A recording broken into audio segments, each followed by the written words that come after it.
where we started with our American military in 1607 in Jamestown, Virginia, which I know the National Guard Association likes to think it's 1636 in Massachusetts, but I guess they just need to go back to school or something.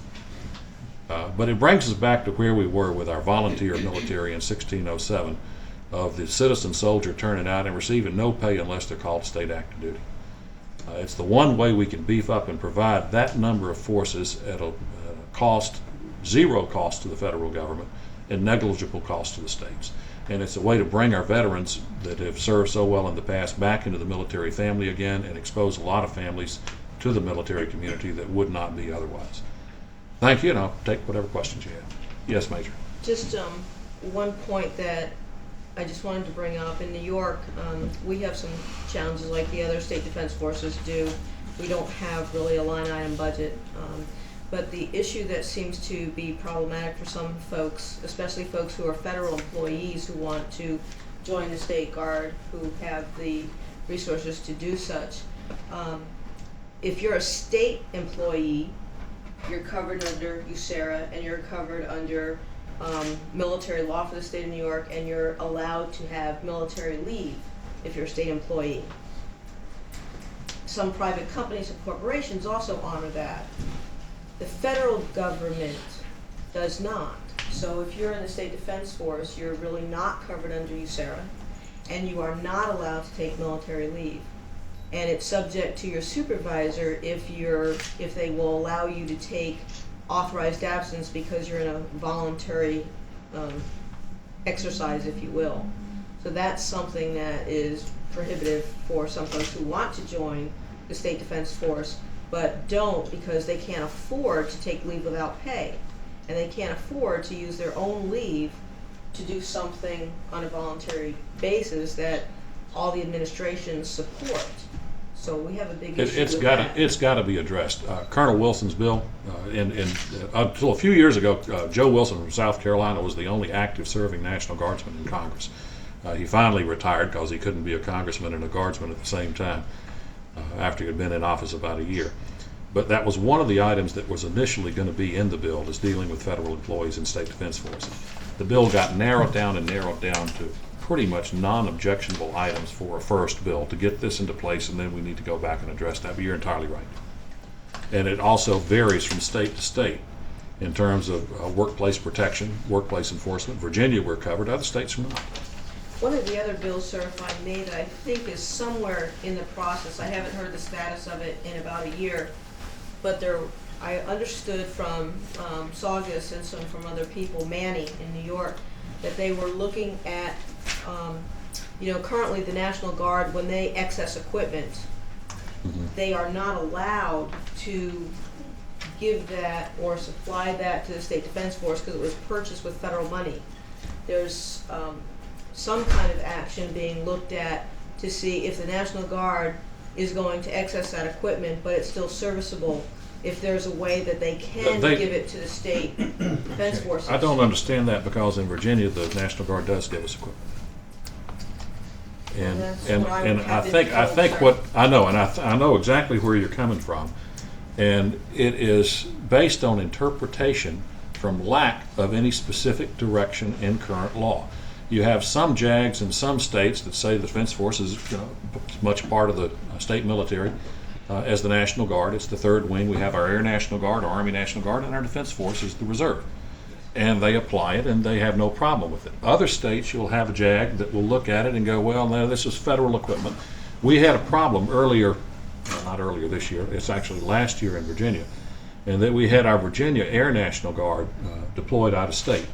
They had left behind a small fleet of vehicles down at Sandston Army Airfield in Richmond International Airport, of some Humvees, a few deuce and a half, some pickup trucks, and they asked the Defense Force, we're leaving that there for blizzard duty and floods and whatever. If you don't mind, how about going by and just doing the basic maintenance? Crank them up, run around the parking lot a few times, make sure they're still running and whatever. And we had a JAG who came back and said, well, now actually that's federal equipment, and since Defense Forces are Title 32 only, I don't know that you can do that. And he put a block on it. So they took two National Guardsmen who had retired the previous month, and hired them as private contractors and paid them to do what the Defense Force would have done for free until the JAG finally changed its mind and said, actually, I see where that is legit. That's why we need just some direction. It varies all over the country, and it just depends on the particular JAG. It depends on the particular course. And one of the legitimate criticisms of state defense forces are education, continuing education, certification. What courses have each member gone through? Are they certified? Is it the equivalent, or is it a DoD course? Some military bases, some like the Marine Corps University, they accept members, so that's fine. They're military. We're glad to have them. Others, the base commander is just not sure. And being not sure, your general answer is no. If I don't know for sure, the answer is no, because I'm going to cover myself. And we just need that clarity. Go ahead. First, are we talking about the same Joe Wilson that's still a congressman? Yes. Okay. But Yeah. you said he wasn't in Congress anymore. No, he's not in the National Guard anymore. Oh, okay. When he first came up, he was not in actually Congress anymore. I'm No. thinking, what am I missing here? No. I'm with the National Guard Service. Right. And I also used to be a wing commander that had in Ohio, and we had we called them state militia, not defense forces. Right. I was extremely supportive at the wing level of the forces, mainly because our full-time security manager was the head person of it, Yeah. and we provided anytime they wanted on a weekend and we weren't using them, they could use our facilities. They could not use weapons. We could not give them weapons, and they couldn't operate weapons there. And I believe they probably have a value at some level. Okay, as much as I tried to support them, and the makeup of the individuals lacked any standard whatsoever. Right. Okay, which was a credibility issue. Mm-hmm. The other problem was these folks fell under the adjutant general. Mhm. They were sanctioned. The budget for all of Ohio was $15,000 a year. Mm-hmm. Now the issue that we're faced with is even at the state level, if the state provides all of the funds, the normal funding for National Guard units, I was an Air National Guard unit, Mm-hmm. is a paltry sum that the state puts in. Right. It's matched by federal funds. Mhm. And the federal won't match the funds until the state puts it in there, Right. especially in the FOMA type operations and maintenance accounts. And sometimes we need every nickel we can get.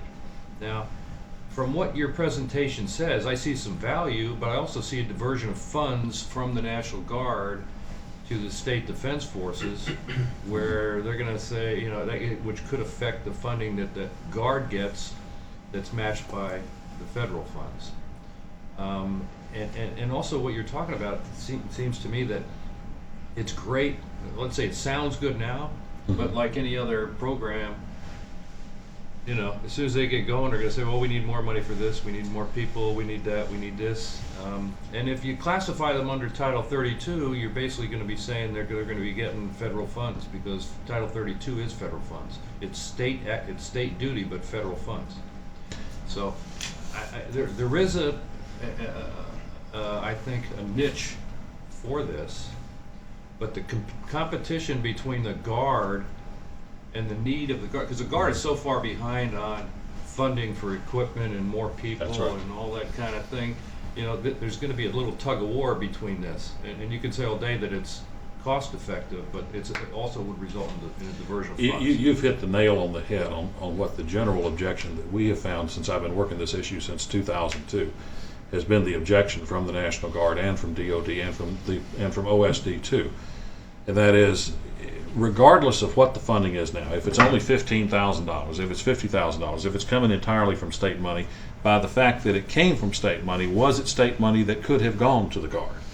And even though there is no federal funding currently being applied to any state defense force anywhere in the country, and Congressman Wilson's bill specifically prohibits DOD funds from being used for state defense forces, the argument is it's the proverbial camel's nose under the tent. If they take off, if they do well, if they get back up to 200,000 folks, and it becomes real popular, then sooner or later the federal funds will start coming out of DOD. And that's coming out of the National Guard budget. It's undermining the Guard. It's cutting into their effectiveness. It's just one more competing fiscal. The thing that holds promise for finally overcoming that objection is for the first time, we now also have a Department of